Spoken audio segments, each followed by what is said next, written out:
Good afternoon, everyone. Welcome to the Emergency Council meeting of Sunday, May 22nd at 1 p.m. Moved by Councillor Frost, seconded by Councillor Perrier. Be it resolved that the Township of Greater Madawaska calls to order the May 22nd, 2022 Emergency Council meeting at 1:02 p.m. All in favor? Agree.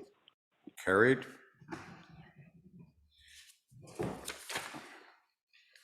Moved by Councillor Frost, seconded by Councillor Perrier. Be it resolved that the agenda of the Emergency Council meeting May 22nd, 2022 be approved as presented. All in favor? Agree. Carried. Is there any declaration of pecuniary interest? None Seeing from me. none. No. Item 305S1, emergency. Allison. So on Saturday, May 21st, a significant weather event hit the township with significant damage in the Madawaska, Centennial Lake, and Black Donner areas. There were damages to structures, vehicles, and numerous trees down. In two separate incidences, unfortunately, 2 people were killed because of the storm. I would like to extend our sincere condolences to the friends and families during this difficult time. The fire department and public works were called into action to clear roads and assist those who were trapped by debris. They are continuing to work to clear roadways. At this time, trees have simply been cut and pushed off the roadways, but in the coming days, the cleanup will need to commence. As of now, the only steps that have been taken is to allow ratepayers to take brush and tree debris to the transfer site at no cost. At the emergency control group meeting this morning, there were discussions regarding the cost of the storm to date, along with the cost relating to cleanup. The preliminary estimated cost of the storm is $205,000. There are other factors that we need to consider. Hydro is to be restored in the Calabogie and Black Donald area by 4 p.m. based on the hydro outage map. A time has yet to be determined for the Griffith-Madawaska area. Consideration is being given to opening the Lions Hall in Griffith to allow people to get a hot coffee and act as an information center. No decision has been made at this point. The mayor was asked if he would consider the option of declaring an emergency. An emergency is declared at the sole discretion of the head of council. An emergency allows for steps to be taken outside of the procurement process. There's funding that may be available from the province under the DREO program. There's a threshold for the DREO program to be activated, which is 3% of our tax levy. In our situation, this equates to approximately $105,000. If we do not spend the minimum amount, there is no funding available. If we spend in excess of $105,000, there is funding available. The funding formula is 75% provincial funding on the first $105,000 and 95% on anything over $105,000. This event is unfolding and there may be an additional cost that we have not yet considered. The township is working on a comprehensive assessment and ways the township can speed recovery. At this point, the mayor has not declared, but there is a further emergency control group meeting at 2 p.m., at which point the mayor may make that decision.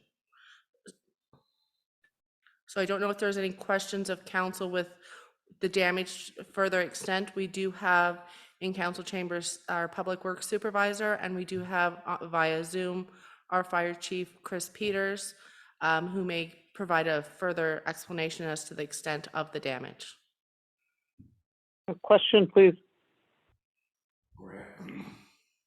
Go ahead, Lucy.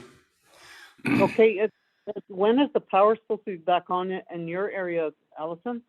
There's no time associated yet. I just checked the Hydro One map before this meeting, and it's still under assessment. Okay, thanks. So for council's information, it is my intention to declare an emergency unless someone can give me reasons why I should not. The cleanup, Steve has said, is probably in excess of a month's work for his full crew. And with that, one of the things in declaring emergency is if it pulls your staff away from the regular duties.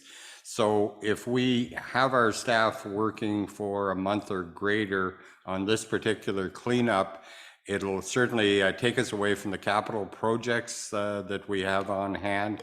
But even more important than that is if we get any other events such as broken beaver dams and other things that call all the guys out, we would not be able to handle it.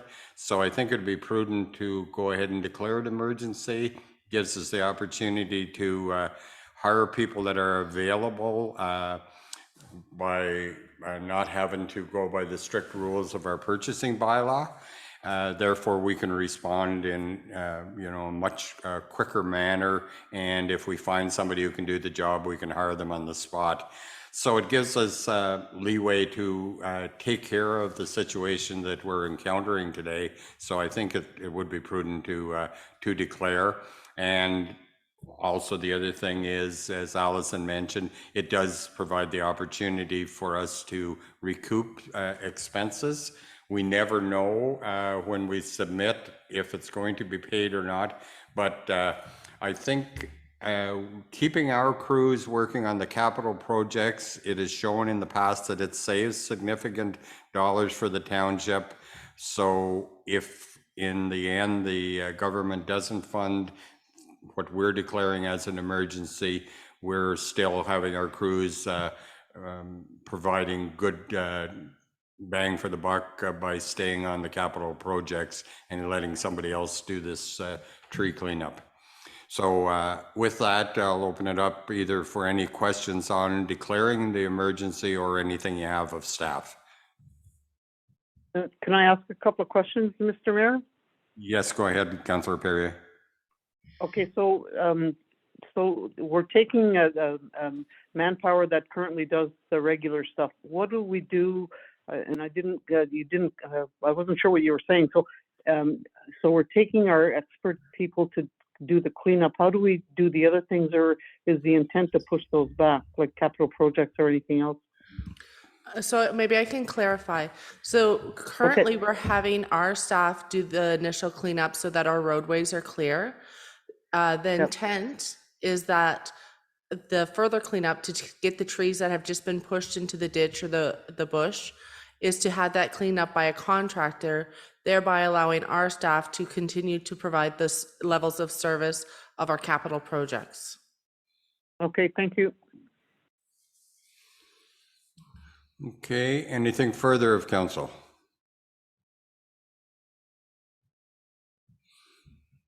Seeing nothing. Okay. Anything else? Okay.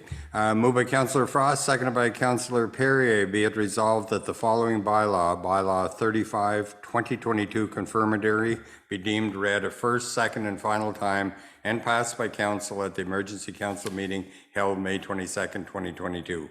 All in favor? Agree. Carried. Moved by Councillor Frost, seconded by Councillor Perrier. Be it resolved, the emergency council meeting of May 22nd, 2022 be adjourned at 1:11 p.m. All in favor? Agree. Carried. Thank you, council. Thank you very much. Be safe.